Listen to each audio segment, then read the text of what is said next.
I'm Emily Carter, 34, a financial analyst from Boston who's been independent since graduating college. For 7 years, I dutifully paid off my parents' mortgage, renovated their home, and treated it as my investment for the future. Then, during my sister Melody's wedding reception, my parents gifted that very house to her and her new husband, Brandon, their golden son-in-law. I was devastated, but rebuilt my life, finding solace in my mountain cabin. 3 months later, they showed up at my doorstep with suitcases, expecting to move in. Before I continue this story, drop a comment letting me know where you're watching from, and hit that subscribe button if you've ever had family take advantage of your generosity. Growing up in suburban Massachusetts, our family was solidly middle class until I hit my teens. Dad worked as a high school teacher while Mom ran a small catering business from home. We weren't wealthy, but we had enough for what mattered. My sister Melody came along when I was 4, and despite the age gap, we grew close. I was the studious, responsible one, while Melody was artistic and free-spirited. My parents always joked that between us, we made one perfect daughter. Everything changed during my sophomore year of college. Dad developed severe back problems that limited his teaching hours, and Mom's business struggled during the recession. Suddenly, our comfortable life became precarious.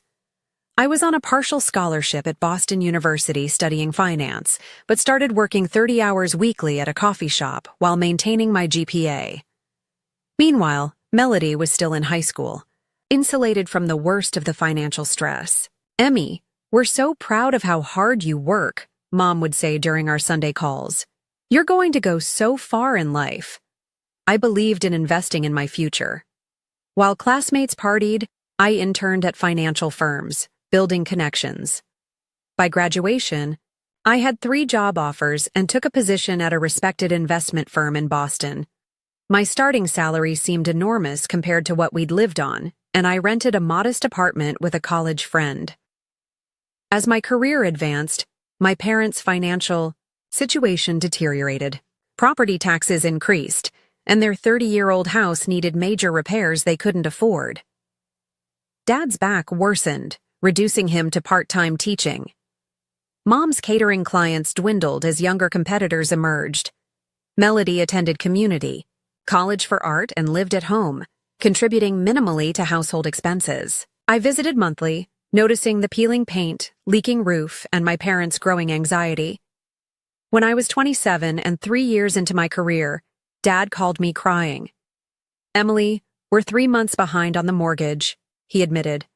"The bank is threatening foreclosure. We've tried everything." My heart sank. The family home where we'd celebrated birthdays, holidays, and milestones might be lost. That night, I reviewed my finances. I'd been saving aggressively for my own home down payment, but had enough to cover their overdue payments. After consulting a financial advisor, I proposed a solution. "I'll help with the mortgage," I told them, "but we should formalize it. I'd like to pay it off completely over time, and eventually, the house would transfer to me as an investment property." They agreed, tearfully. "You've always been our rock, Emily," Mom said. "We signed a simple contract stating that after 7 years of payments, the house would transfer to my name, though they could live there for life. I also committed to necessary renovations. For 7 years, I faithfully sent monthly payments of $1,200. I replaced the roof, updated the electrical system, renovated the bathroom, and installed energy-efficient windows. Every improvement was documented as part of my investment. Meanwhile, I advanced to senior financial analyst and finally saved enough for my own property. Instead of a city condo, I bought a rustic 2-bedroom cabin near Lake Winnipesaukee in New Hampshire. It needed work, but I fell in love with the pine interior, stone fireplace, and peaceful surroundings. Weekends were spent sanding floors, painting walls, and creating my sanctuary away from Boston's hustle. During this period, Melody struggled through a series of retail jobs and creative pursuits. She lived alternately with roommates or back with our parents. While I worried about her lack of direction, my parents assured me, She's just finding herself. We weren't all born with your drive, Emily. Everything changed when Melody met Brandon Reynolds at 28. He was 33, worked in commercial real estate, and came from a wealthy Connecticut family. Handsome and charming, he swept Melody off her feet with expensive gifts and weekend getaways. From their first meeting, my parents were enchanted by Brandon. Dad suddenly had someone to watch sports with, and Mom delighted in Brandon's compliments about her cooking.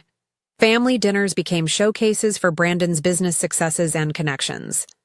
Emily, isn't Brandon just wonderful for Melody? Mom gushed during one of my visits. He's so established and knows exactly what he wants. I nodded, but something about Brandon unsettled me. Behind his charm, I caught glimpses of calculation when he thought no one was looking. He'd subtly correct Melody's table manners or interrupt her stories. Small things, but they registered. Around this time, I met Jake Sullivan, my cabin's nearest neighbor. A wildlife photographer with kind eyes and an easy laugh, Jake lived year-round in his family's former vacation home. Our friendship began when he helped me install my dock and blossomed into something deeper over campfires and kayak trips. With Jake, I could be completely myself. He never compared me to anyone or measured my worth by my achievements. When I confided my concerns about Brandon, Jake listened without judgment. "Trust your instincts," he advised. "You know your sister better than anyone." As my relationship with Jake deepened, my parents became increasingly enamored with Brandon. When I mentioned putting the final renovations on the house before the transfer to my name, Dad changed the subject. When I brought up the contract we'd signed, Mom said, "Family shouldn't be so businesslike, Emily. We'll figure it all out." For the first time, I felt uneasy about my investment in my parents' home. But with only 6 months left on our agreement, I pushed my concerns aside and focused on finishing the promised renovations. After dating for just 8 months, Brandon proposed to Melody with a diamond ring that must have cost 3 months of his salary. Melody called me screaming with excitement, and I genuinely felt happy for her enthusiasm. My sister had always wanted a fairy tale romance, and on the surface, Brandon was providing exactly that. "Emily, you won't believe it. We're thinking about a spring wedding at Mom and Dad's house," Melody gushed over the phone. "The backyard will be perfect once the cherry trees bloom." The wedding planning quickly consumed my parents. Mom abandoned her struggling catering business to focus full-time on preparations. Dad spent weekends clearing garden beds and repainting fences. The backyard I'd helped landscape 2 summers ago was being transformed into a wedding venue. Brandon's parents visited from Connecticut, bringing their interior designer friend to suggest improvements to our family home. Suddenly, the kitchen backsplash I'd installed wasn't suitable. The living room furniture needed updating. My carefully chosen paint colors weren't wedding appropriate. "Emily, don't be so sensitive," Mom said when I expressed concern about the mounting expenses. Brandon's family is used to certain standards, and this is Melody's big day. As maid of honor, I tried to support Melody while gently suggesting budget-friendly alternatives. But whenever Brandon was present, my suggestions were dismissed. "Don't worry about money, Emily," Brandon would say with a condescending smile. "I've got connections who can get us amazing deals." These amazing deals always seem to involve my parents paying for premium services from Brandon's friends and associates. 3 months before the wedding, I arrived for a weekend of planning to find Melody in tears at the kitchen table. "Brandon thinks we should postpone our honeymoon so we can put that money toward redoing the master bathroom," she sniffled. "He says it's embarrassing when his friends visit. That master bathroom renovation had been my Christmas gift to my parents. The previous year, I'd hired a contractor friend who gave me a discount, and I'd taken time off work to help with the demolition. "Melody, do you want to postpone your honeymoon?" I asked carefully.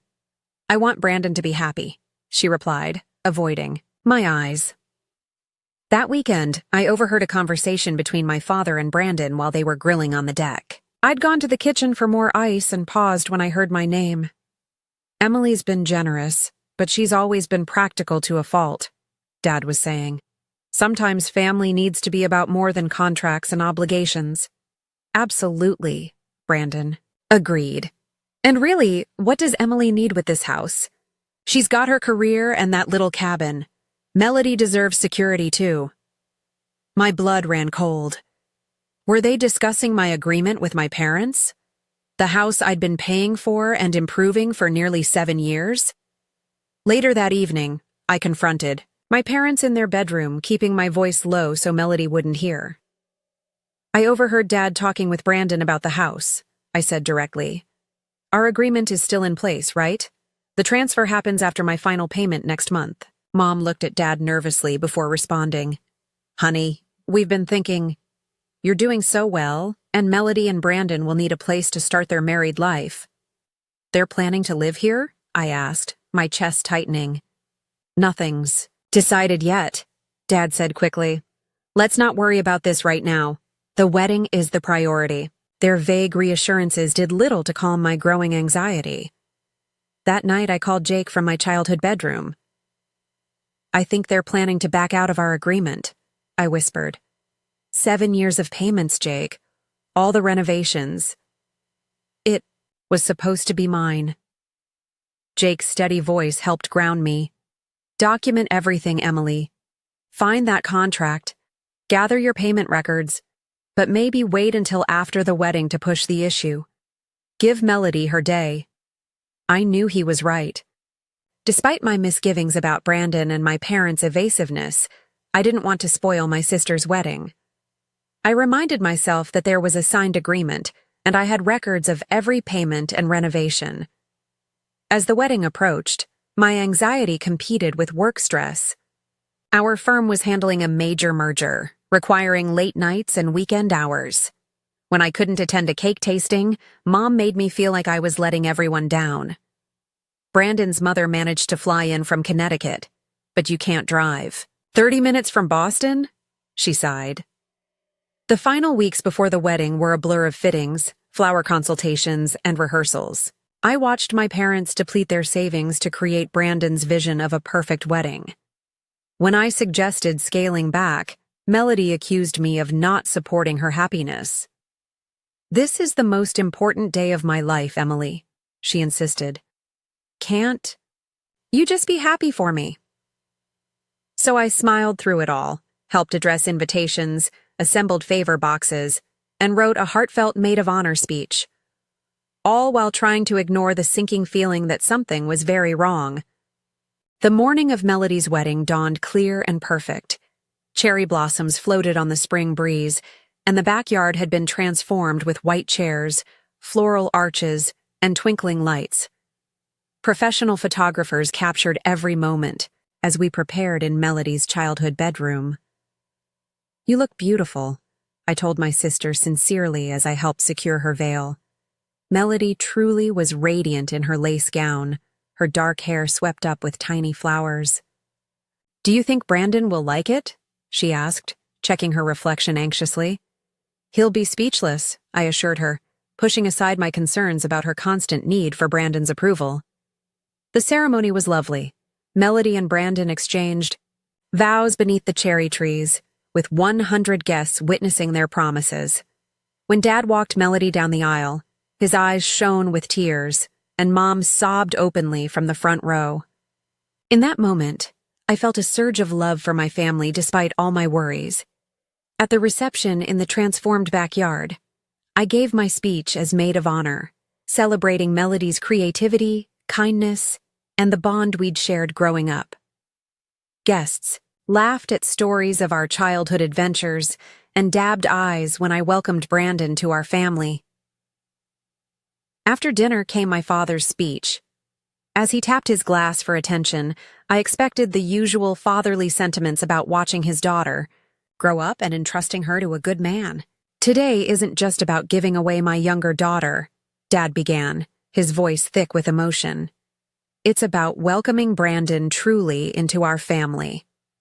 Dad continued with an unusually long tribute to Brandon's character, business acumen, and how he'd elevated our Melody. I shifted uncomfortably in my seat as Dad barely mentioned Melody's own qualities.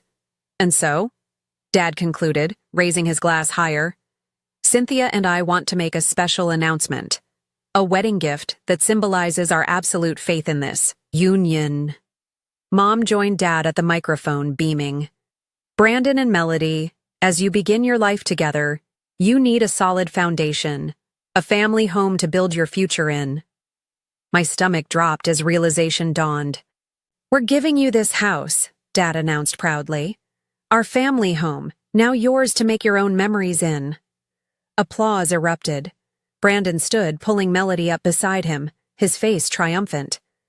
We're overwhelmed by your generosity, he said, smoothly. This means everything to us. The room spun around me. 7 years of payments, countless weekends of renovations, the contract in my desk drawer promising the house would transfer to me next month. All erased with a single announcement. I sat frozen, my champagne glass halfway to my lips, as guests cheered the generous gift. Across the table, Jake reached for my hand under the tablecloth, his eyes conveying what words couldn't. Somehow, I maintained my composure through the cake cutting and first dances. When finally there was a lull in the festivities, I pulled my parents aside to the kitchen. How could you? I asked, my voice barely controlled. We had an agreement. 7 years. Of payments, all the renovations. That house was supposed to be mine next month. Mom at least had the grace to look uncomfortable. Dad sighed heavily. Emily, we know you've helped us tremendously. But look at your life compared to your sister's.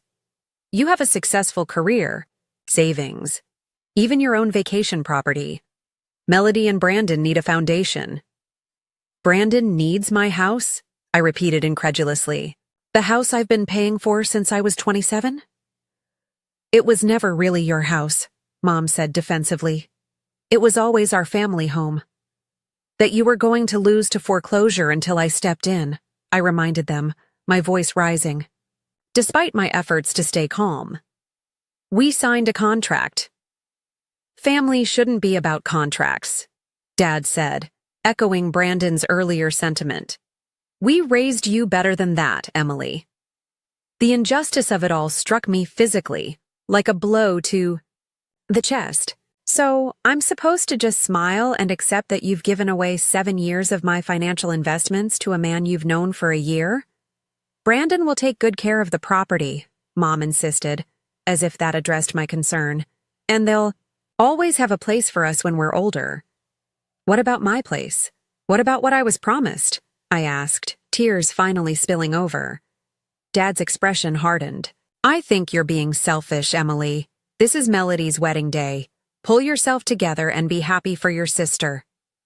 The conversation was interrupted by the wedding planner announcing it was time for the bouquet toss. Mom hurried out, relieved to escape the confrontation. Dad gave me a disappointed look before following. I stood alone in the kitchen, surrounded by dirty dishes and half-empty champagne bottles, feeling as if the ground had disappeared beneath my feet. 7 years of investment, gone. My parents. Promises, broken. And apparently, I was the selfish one for expecting them to honor our agreement. I couldn't bear to return to the reception. After texting Jake that I needed to leave, I slipped out the side door to my car. Driving through tears, I headed straight for my cabin, the only place that still felt truly mine. 3 hours later, I sat on my dock, staring numbly at the dark lake waters. Jake arrived around midnight, having made excuses for my absence and driven directly from the wedding. They gave away my house, Jake, I whispered as he wrapped a blanket around my shoulders. 7 years of payments, just gave it away like it was nothing. Jake held me as I finally broke down completely, sobbing against his chest until exhaustion took over. That night, curled up on my cabin sofa, I made a silent promise to myself. Never again would I let anyone take advantage of my generosity. For a week after the wedding, I stayed at my cabin, calling in sick to work for the first time in my career.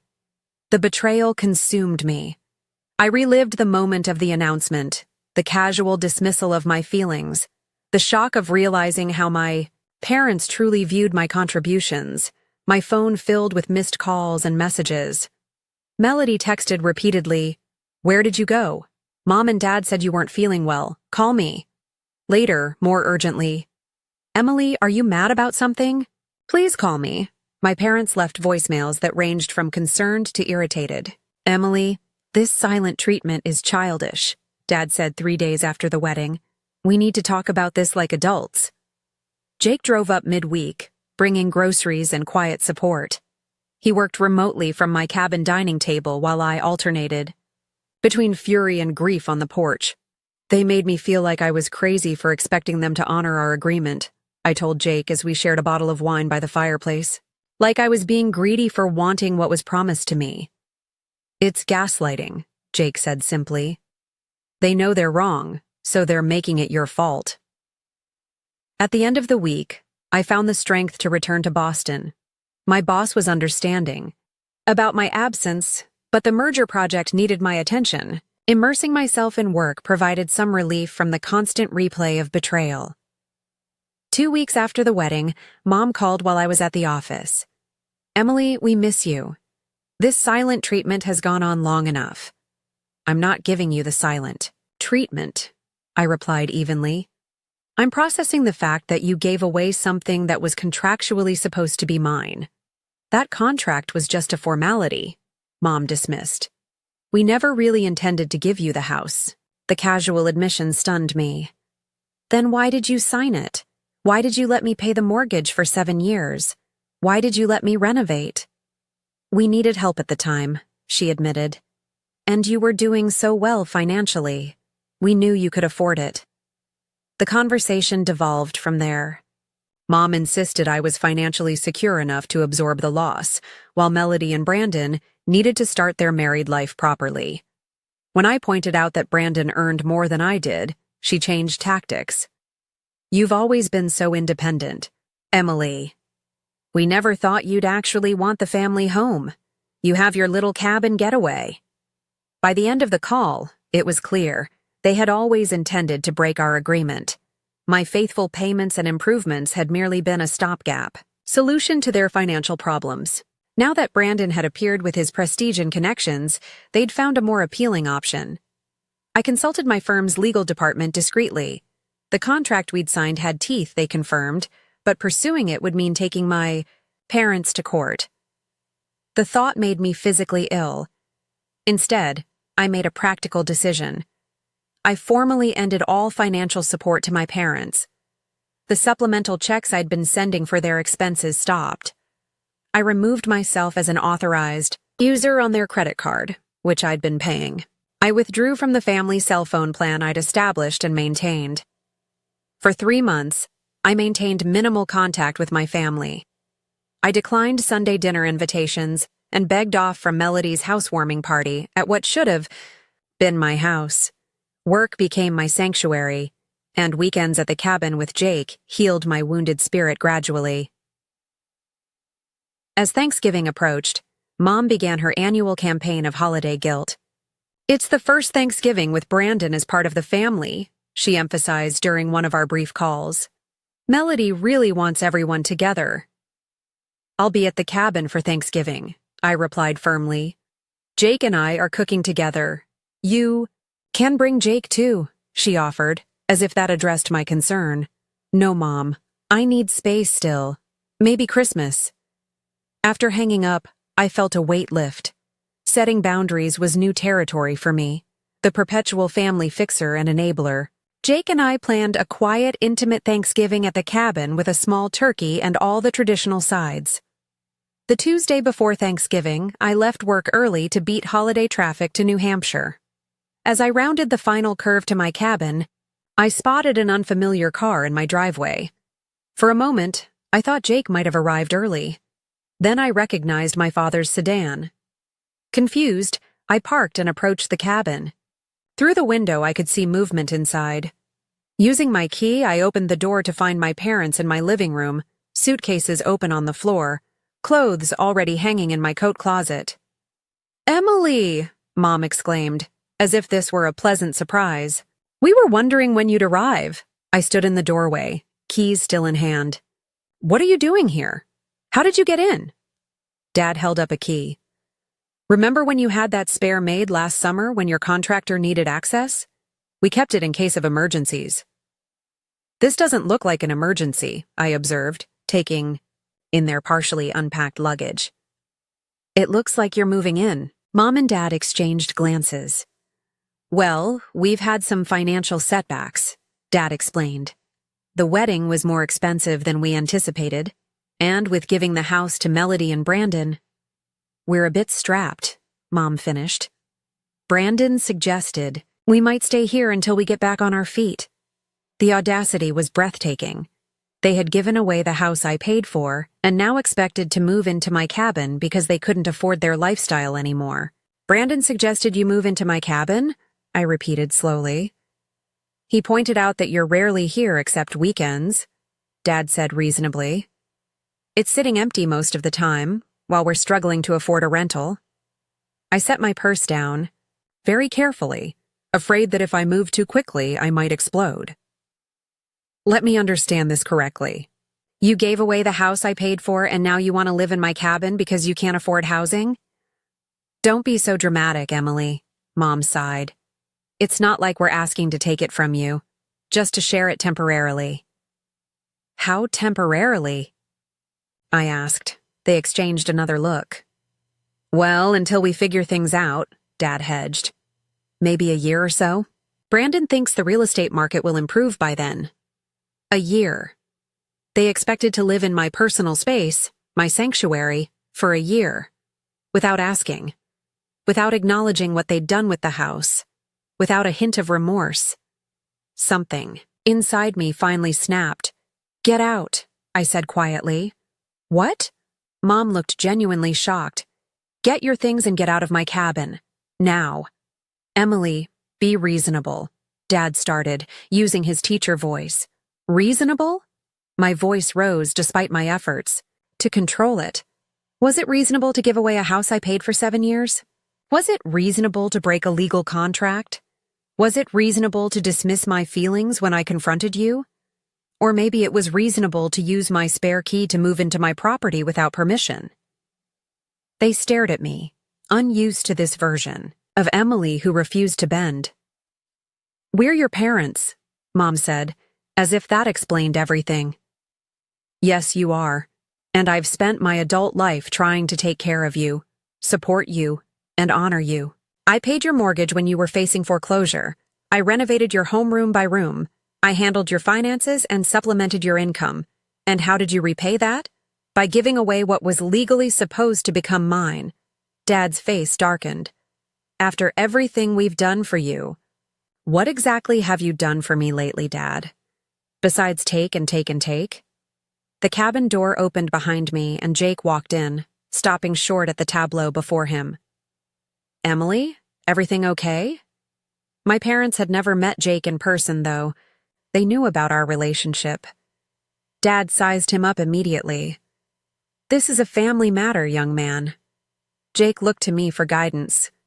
I reached for his hand, drawing strength from his steady presence. "Jake is my family," I said firmly. "And this is my cabin, which you need to leave. Tonight." "You'd put your own parents out on Thanksgiving weekend?" Mom asked incredulously. "You put yourselves out when you gave away the house that was supposed to be mine," I replied. "Your housing situation is not my emergency." Jake, sensing the tension, intervened quietly. "There's a nice hotel about 20 minutes down the road. I know the owner. I can call and make sure they have a room available."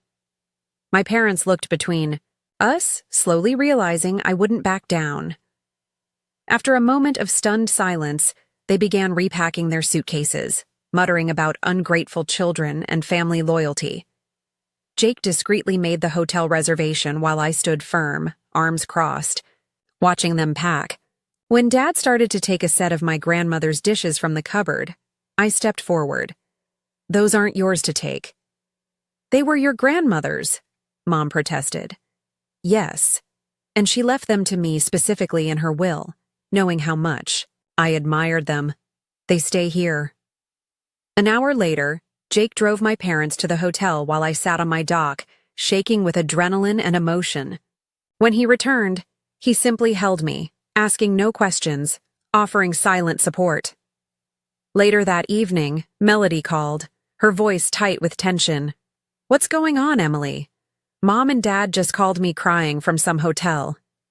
I explained everything. Factually, from the wedding announcement to finding them in my cabin. A long silence followed. "I didn't know," Melody finally said. "About the contract, the payments, any of it.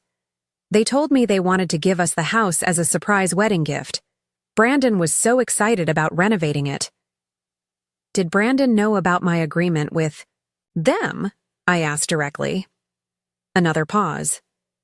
"He mentioned something about you helping with the mortgage during bad times. But he said it was just family helping family, not a formal arrangement." "It was a signed contract, Melody. 7 years of payments. I have the documentation." "Oh, God." Her voice cracked. "Emily, I'm so sorry. If I'd known." For the first time since the wedding, I felt a flicker of connection with my sister. "It's not your fault if they didn't tell you. Brandon kept saying we should encourage Mom and Dad to stay at your cabin until they found a place," she admitted. "He said since you had 2 properties and we only had 1, it was only fair." The manipulation ran deeper than I'd realized. Brandon had orchestrated all of this, playing on my parents' favoritism and Melody's naivety. "Melody, this isn't about fairness. It's about respecting boundaries and honoring agreements. I would have helped them find a place if they'd asked properly, instead of breaking in and assuming they could stay." After we hung up, I poured out the whole story to Jake, including the revelation that Brandon had been pulling strings behind the scenes. "I think it's time to consider legal options," Jake suggested gently. "Not to be vindictive, but to protect yourself." The next morning, Thanksgiving Day, I called a lawyer friend from college who specialized in family property disputes. She agreed to review my documents after the holiday and discuss potential remedies. With that weight lifted, Jake and I prepared our Thanksgiving feast, grateful for each other and for the sanctuary of my cabin that I had protected from further exploitation. The morning after Thanksgiving, my parents texted asking when they could resume their stay at the cabin. I responded clearly, "That won't be possible. The cabin is not available to you now or in the future. I can help you find affordable housing." "Options if you'd like," Dad called immediately, his voice alternating between anger and cajoling. "Emily, you can't just leave us stranded. We're your parents, after everything we've done for you." "What exactly have you done for me recently, Dad?" I asked calmly. "Besides give away the house I paid for and try to take over my cabin?" "You're twisting things," he insisted. "We never meant to hurt you. We thought you'd be happy to help your sister start her married life." "I would have been happy to help if asked. I wouldn't have been happy about having 7 years of mortgage. Payments and renovations dismissed as nothing." "You're being selfish," he accused. "Your mother is in tears. Is that what you want?" The old guilt tactics washed over me without sticking. "What I want is for you to respect my property and my boundaries. The cabin is not an option." Mom got on the phone next, her voice wobbling artificially. "I don't understand why you're being so cold, Emily. We raised you. We gave you everything." "Mom, I'm not being cold. I'm being clear about my boundaries. And you didn't give me everything. I worked for what I have. I put myself through college with scholarships and part-time jobs. I built my career through hard work. I paid for that house for 7 years. So now you're keeping score?" she sniffed. "That's not how family works. No, keeping score would be reminding you that I've given you over $100,000 in mortgage payments and renovations. I'm not asking for that back. I'm simply saying you can't live in my cabin." The conversation circled without resolution until I finally said, "I need to go now. Let me know if you'd like help researching affordable rentals in your area." Jake witnessed the entire exchange, offering silent support and a reassuring squeeze of my hand when I finally hung up. "You did great," he said. "You stayed calm and held your boundary. Later that day, Jake drove my parents to retrieve their car from my property. They refused to speak to me, loading their remaining items in Stony. Silence. As they drove away, I felt a complex mixture of relief, sadness, and newfound strength. The following week, I met with my lawyer friend Samantha, bringing the original contract, payment records, and documentation of all renovations I'd funded. She reviewed everything carefully. "This is actually a solid agreement," she said, looking impressed. "Your parents clearly breached it by transferring ownership to your sister and her husband. You have grounds for legal action." "I don't necessarily want to sue my parents," I clarified. "I just want some recognition of what I've invested." "Sometimes, the threat of legal action is enough to bring people to the negotiating table," Samantha explained. "Let me draft a formal demand letter outlining the breach and proposing a settlement." The letter, sent via certified mail, detailed the contract breach and proposed a settlement. My parents would compensate me for 60% of the documented payments and improvements I'd made over 7 years, approximately $75,000. The response was immediate and explosive. Dad called, shouting about family loyalty and ingratitude. Mom enlisted relatives to contact me, painting me as a money-hungry daughter suing her poor parents. Aunt Linda called to tell me I was breaking my mother's heart. Uncle Paul emailed that he was deeply disappointed in my actions. I forwarded all communications to Samantha and maintained my resolve. "This isn't about money," I explained to Jake after a particularly difficult call from my godmother. "It's about acknowledgement. They can't just erase 7 years of my life and investments like they meant nothing." Meanwhile, Melody called several times, her voice increasingly strained. "Emily, things are getting weird here. Brandon keeps saying we need to fight your ridiculous claims as a family, but then I found him looking through Mom and Dad's financial papers without their knowledge." "What was he looking for?" I asked, concerned for my sister despite everything. "I don't know. When I asked, he got angry and said I didn't understand business matters." She paused. "He's been different since we got married, controlling about money, critical of my friends, angry when I disagree with him." I treaded carefully. "That sounds difficult, Melody. You deserve to be treated with respect. I keep thinking about what you said, about boundaries and agreements. I don't think Brandon respects either." These conversations with my sister became more frequent, creating an unexpected bridge during an otherwise painful family rift. 3 weeks after Samantha's letter, my parents' lawyer contacted her with a counteroffer, $35,000 as gift acknowledgement with no admission of contract breach. After consultation, I accepted. The money wasn't the point. The acknowledgement, however reluctantly given, was what mattered. When the settlement check arrived, I donated $10,000 to a housing assistance program for seniors. The rest went into my investment account, mentally earmarked for a future home purchase that would be solely mine. My parents and I maintained chilly, minimal contact through the holidays. I declined Christmas at the family home, now Melody and Brandon's, sending gifts by mail instead. Jake and I celebrated at the cabin, then visited his family in Vermont, where I was welcomed warmly. January brought an unexpected call from Melody. "Can we meet for coffee? Just us?" We met at a quiet cafe halfway between Boston and the suburbs. My sister looked thinner, shadows under her eyes that makeup couldn't quite conceal. "Brandon's furious about the settlement," she said without preamble. "He keeps saying that money was meant for our house renovations." "It was compensation for 7 years of mortgage payments I made," I corrected gently. "I know that now," she nodded, turning her coffee cup anxiously. "Emily, I think I made a mistake. Brandon isn't who I thought he was." Over the next hour, Melody revealed troubling patterns in her 3-month marriage. Brandon monitored her spending, criticized her friends, and had dramatic mood swings. He'd pressured her to quit her part-time gallery job because a Reynolds wife doesn't work retail. He'd convinced my parents to give them the house, then immediately began expensive renovations that erased childhood memories.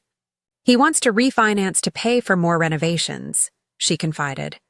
When I suggested waiting until we'd saved more, he said I was being financially naive, like our parents.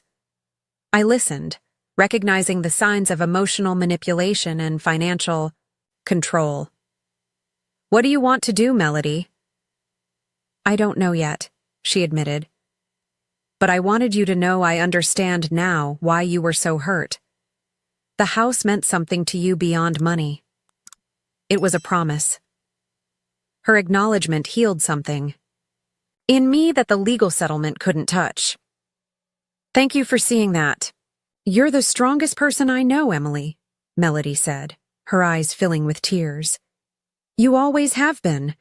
I need some of that strength now. As winter turned to spring, Melody and I rebuilt our relationship through weekly calls and occasional meetups. I was careful not to push her about Brandon, but offered support and perspective when asked. Jake met her for the first time over dinner in Boston, and their easy rapport added another strand to my support system. By March, my parents had found an affordable apartment and seemed to be adjusting to their new reality. Our interactions remained formal but civil. They never directly apologized for the house or the cabin incident, but they stopped actively vilifying me to relatives. My relationship with Jake deepened through the crisis. His unwavering support and clear-eyed perspective helped me navigate the family turmoil without losing myself. Weekends at the cabin became our shared sanctuary, filled with hiking, cooking, photography, and quiet conversations by the fireplace. You know what impresses me most? Jake said one evening as we watched the sunset from the dock. You didn't let this break you. You stood up for yourself while still leaving the door open for healing. In that moment, I realized how far I'd come, from the people-pleasing daughter who had silently accepted whatever was asked of her. The betrayal had forced me to define my boundaries and defend them, painful as it was, and in doing so, I'd discovered a stronger version of myself. 6 months after the wedding fiasco, spring returned to Lake Winnipesaukee.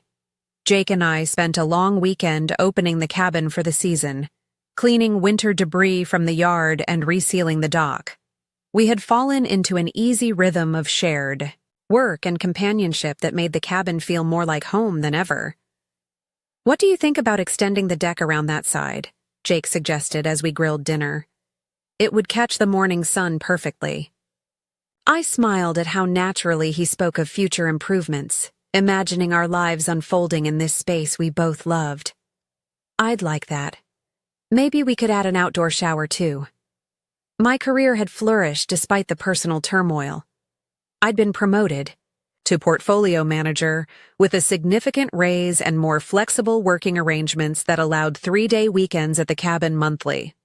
The boundary-setting skills I'd developed with my family translated well to professional settings, earning me respect from colleagues and clients alike. Therapy had become a valuable part of my healing journey. My therapist, Dr. Martinez, helped me process the complex grief of family betrayal without becoming bitter. Family patterns are powerful, she observed during one session. Breaking them requires tremendous courage.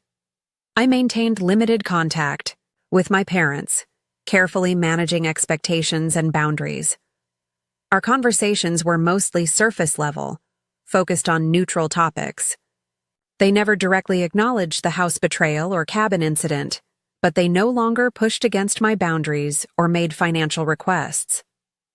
The most significant change came in my relationship with Melody. After our coffee shop conversation, she began reaching out more frequently, often with questions that revealed growing concerns about her marriage. Brandon got so angry when I bought new art supplies without consulting him, she confided during one call. He said I was undermining our financial goals. Emily, they were $30 watercolors. That seems like an outsized reaction, I offered carefully. In healthy relationships, both partners usually have some financial autonomy. That's what I thought, she said quietly. But he says I don't understand money like he does. Over subsequent weeks, Melody shared more troubling incidents.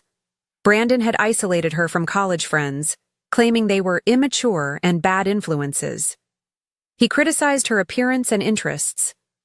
Most alarmingly, he'd begun contacting her multiple times daily when she was out, demanding to know her exact whereabouts. In April, Melody called me at work, her voice shaking. "Emily, I found something. I was looking for tax documents, and I discovered Brandon has a separate account I didn't know about. He's been transferring money from our joint account every month." "How much?" I asked, closing my office door for privacy. $3,000 monthly since we got married. "Emily, that's most of what Mom and Dad gave us for the wedding. And there are credit card statements showing huge purchases I never saw." My financial analyst brain immediately calculated the deception. "Melody, that's over $20,000 he's hidden from you in 7 months. There's more," she continued, her voice steadying with anger. "I found emails between him and a real estate investor about flipping the property after renovations. They're talking about our house, Emily, the family home." Brandon's long game became clear. Secure the house through marriage, renovate using family money, sell for profit, and likely move on, financially and perhaps personally. He'd seen my sister and my parents as means to an end. "What do you want to do?" I asked, repeating the same question I'd asked months earlier, but now with greater urgency. "I want out," Melody said firmly. "I've been blind, but I'm seeing clearly now." Over the next 3 weeks, Melody and I developed her exit strategy. I connected her with a family law attorney who specialized in cases involving financial manipulation. She gathered documentation of Brandon's hidden accounts and questionable transactions. She secured her important documents and irreplaceable possessions. "Where will you go?" I asked during a secure call from my office line, knowing Brandon monitored her cell phone. "Can I stay with you in Boston?" she asked hesitantly. "Just until I figure things out?" "Of course," I replied without hesitation. "My spare room is yours for as long as you need." On a Tuesday when Brandon had an overnight business trip, Melody executed her plan. She packed essential belongings, left a brief letter explaining her departure, and drove to my Boston apartment. My doorman had been briefed, security was alerted, and Jake stayed with me as additional support. When Melody arrived, eyes red but chin high, I embraced her with a mixture of pride and protectiveness. "You did it." "I almost didn't," she admitted as we carried her bags inside. "Right until the last minute, I heard his voice in my head saying I was being dramatic, that I couldn't manage without him." "But you knew that wasn't true," Jake said kindly. "I remembered watching Emily stand up to Mom and Dad at the cabin," Melody said, giving me a watery smile. If my sister could hold her boundaries against a lifetime of family expectations, could leave 6 months of manipulation. The aftermath was predictably stormy. Brandon vacillated between rage, pleading, and threats. My parents initially sided with him, convinced Melody was having some sort of breakdown. "How could you encourage this, Emily?" Mom demanded during a tense phone call. "They were building a life together." "He was financially exploiting her, Mom. There's documentation of hidden accounts and a plan to sell the house. That can't be right," Dad interjected. Brandon said Melody misunderstood some temporary business arrangements. "Ask to see the accounts," I suggested. "Ask to see the emails about flipping the property." Their defense of Brandon faltered when they finally confronted the evidence Melody provided. Dad called me a week after Melody left, his voice subdued. "We may have misjudged the situation." "And Brandon?" I asked. A heavy sigh. "We're beginning to see some concerning patterns." The family dynamic shifted again as my parents processed their second major misjudgment in less than a year. They had championed Brandon, given him my house, and enabled his control of Melody. Now they faced the consequences of those choices, including potential loss of their family home, if Brandon contested the divorce. Melody stayed with me for 3 months, gradually rebuilding her confidence and independence. She found part-time work at a Boston gallery, began therapy, and reconnected with old friends. Legal proceedings moved forward, with her attorney building a strong case for financial deception and marriage fraud. My relationship with Jake deepened through this family crisis.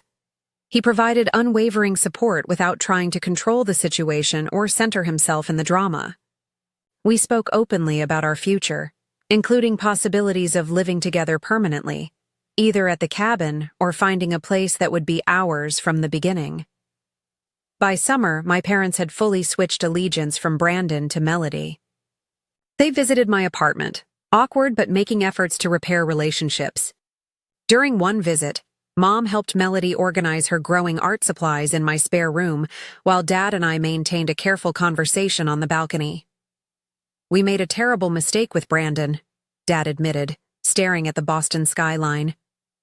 "We wanted so badly to believe Melody had found security that we ignored the warning signs." I nodded, not quite ready to absolve him completely. "And before that," he continued haltingly, "with the house. Emily, we were wrong. We had an agreement with you, and we broke it." The acknowledgement, however belated, eased something tight in my chest. "Yes, you did. I don't expect you to forgive us overnight," he said, "but I hope you know we're trying to do better." It wasn't a perfect apology, but it was a start. "I appreciate that, Dad." As Melody's divorce proceedings continued, Brandon's carefully constructed facade crumbled. Financial investigations revealed patterns of similar behavior in previous relationships and business dealings.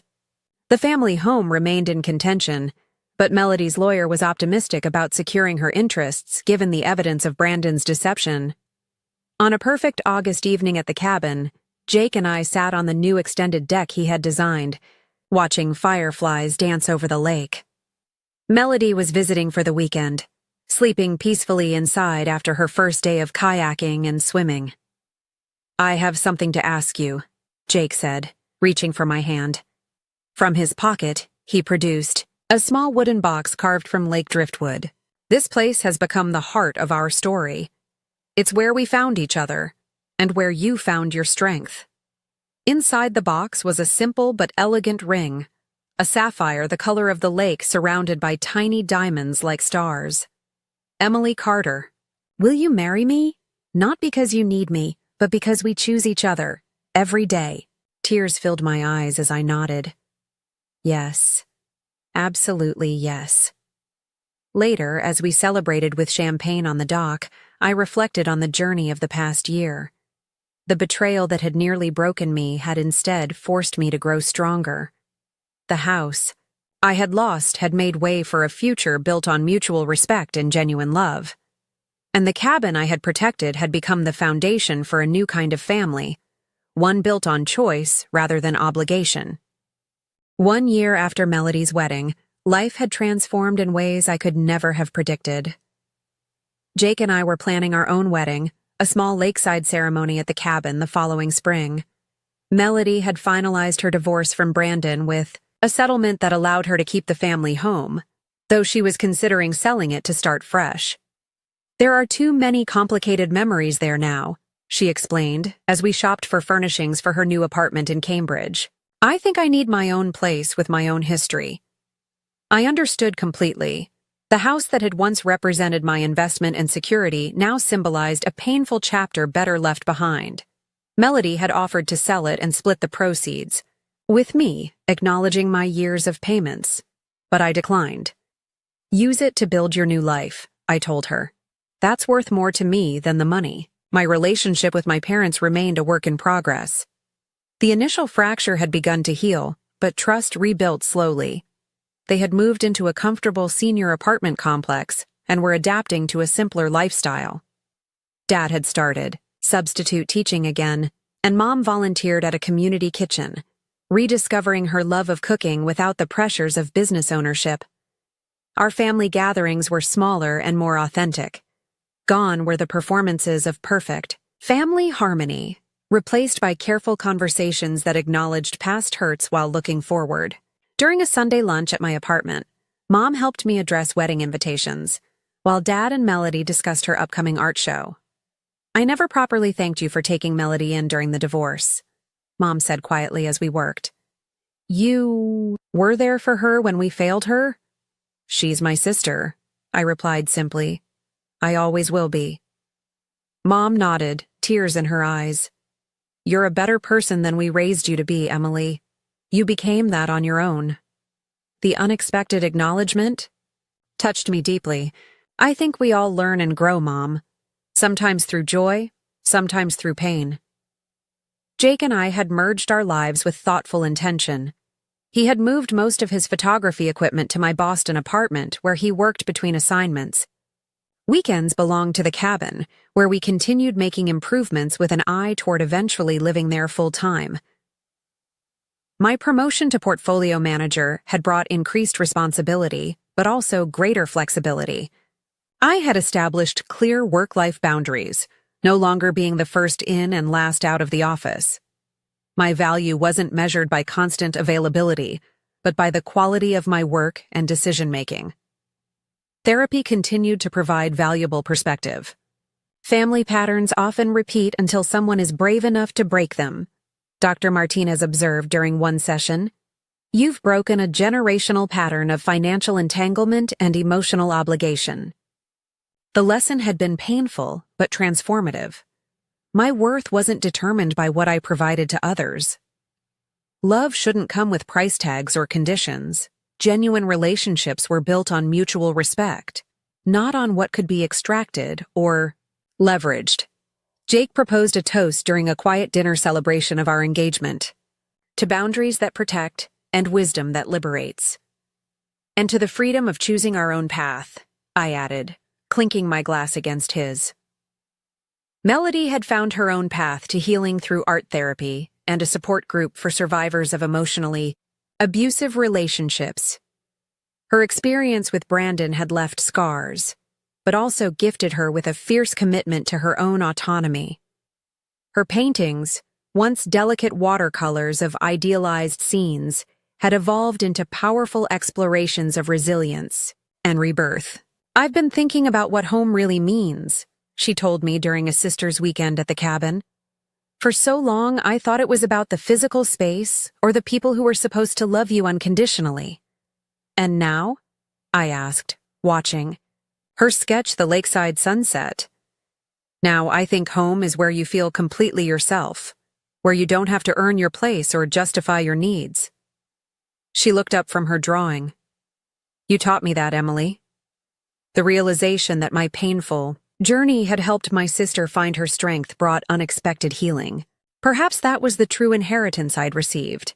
Not a house or material security, but the courage to define my own worth and stand in it unapologetically. On our 1-year engagement anniversary, Jake and I sat on our expanded deck, watching the same stars that had witnessed our first meeting and every milestone since. What do you think was the turning point? He asked, his arm warm around my shoulders. When did you know you wouldn't let them take advantage of you anymore? I considered the question carefully. It wasn't one moment. It was the accumulation of realizing my worth isn't measured by what I give or sacrifice. That love shouldn't require erasing myself.